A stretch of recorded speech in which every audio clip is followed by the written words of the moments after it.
你知道吗？把白醋倒进小苏打里面，真厉害，作用花钱都难买，家家户户都用得到，解决了家家户户的打困扰，既省钱又实用。快跟着视频来看一看吧。大家好，欢迎来到小明家魔法。小苏打大家都非常常见吧？它作用特别的广泛，可以用于去污除臭，以及烹饪时当作蓬松剂使用。且这样一台食用小苏打也非常的便宜。今天我们要把小苏打和白醋搭配在一起，你知道这样搭配的作用吗？如果不知道，我们接着往下看。准备一次性碗，加入2勺食用小苏打，接下来再倒入白醋，然后再搅一搅，让白醋和食用小苏打充分的融合在一起，差不多把它搅拌成这样就可以了。然后再加入一些清水，比例大约在1:10左右即可，然后再一次搅拌，让小苏打和白酒一水冲充分的融合在一起，这样一碗溶液就调制好了。准备一个喷壶，调制好的溶液倒入喷壶。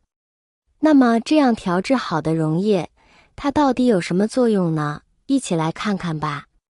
1. 可以拿来洗碗。比如说家里面没有洗洁精的时候，我们就可以用调制好的溶液来喷一喷，可以起到一个去污去油的效果，且还有杀毒消菌的作用，因为里面是有食用小苏打和白酒调制好的溶液，所以个人觉得比洗洁精还好用哦。喷的过程当中可以看见，大多的油脂已经被喷掉，又凝固的油脂还残留在上面。这时候我们就可以开水，用水就能轻松的将碗洗得干干净净呢。所以如果以后洗碗的时候，家里有没有洗洁精呢？那么赶紧用这个方法来试一试吧。可以看见，洗过之后碗里面已经没有任何的油脂残留。2. 清理家里面的菜板。每天都会切很多的肉菜之类的，如果长期没有清理干净，上面不仅有残渣残留，有异味儿残留。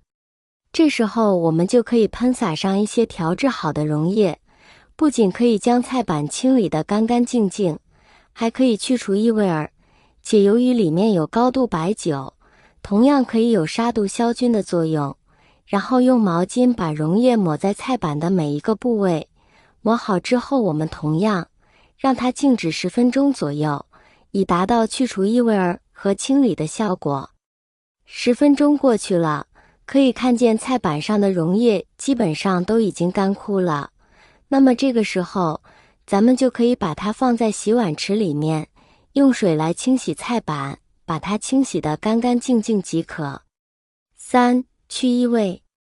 比如我们杀鱼或者清洗有异味的东西后，手上都会有很重的异味，大家用食盐、小苏打、清洁剂反复都洗不掉，大家可以将白醋放入到手上搓一搓，就能快速的去除异味。因为白醋中的醋酸和这些异味分子的结构相似，根据化学相似相溶的原理，醋酸可以溶解这些异味分子，从而达到去除异味的作用。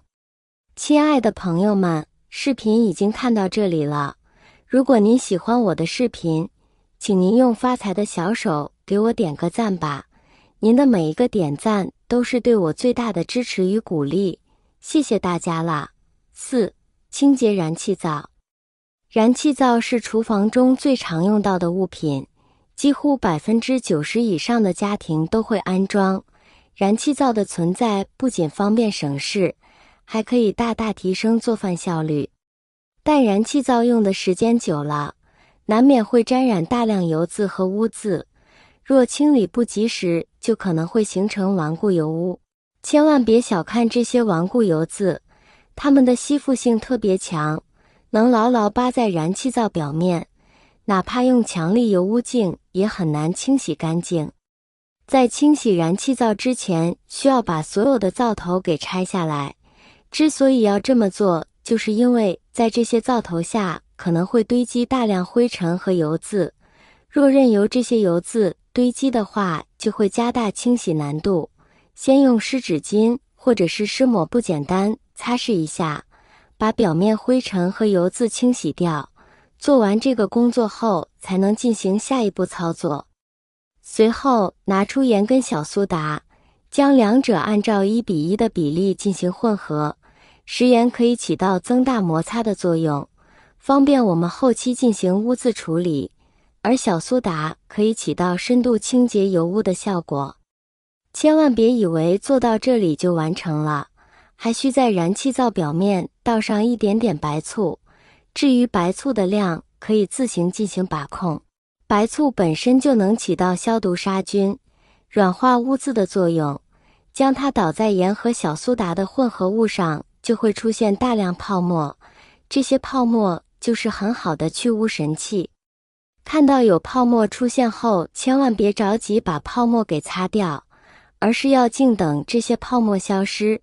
想要清洗效果更好，就可以在燃气灶表面铺上干净的抹布，再在抹布上浇入适量热水，让抹布充分湿润。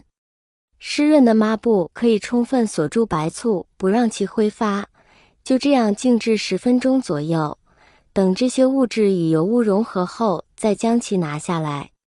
当拿下来那一刻，我们就能清楚地看到，原本污浊的燃气灶现在已经变得干干净净。5. 清洁玻璃。我们通常会使用醋或肥皂水，但其实小苏打与白酒的混合液也能达到很好的效果。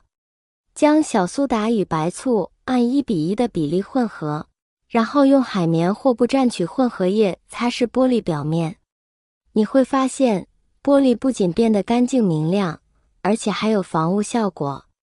这是因为小苏打能去除玻璃表面的污渍和油脂，而白酒则能起到干燥的作用。6. 擦插座。插座和开关的卫生问题往往被我们忽视，但其实它们很脏。小苏打与白酒的混合液能帮助我们轻松清洁插座和开关。将棉签浸泡在混合液中，然后擦拭插座和开关的表面。这种方法不仅能清洁表面，还能消毒杀菌，确保我们的用电安全。但请注意，不要直接将混合液喷洒在插座或开关上，以免引发危险。现在大家都知道了，把小苏打和白醋混合在一起，还有这么多神奇的用途吧？这款自制的清洁溶液效果非常棒，需要的朋友们可以试试哦。谢谢大家的支持，我们下期再见。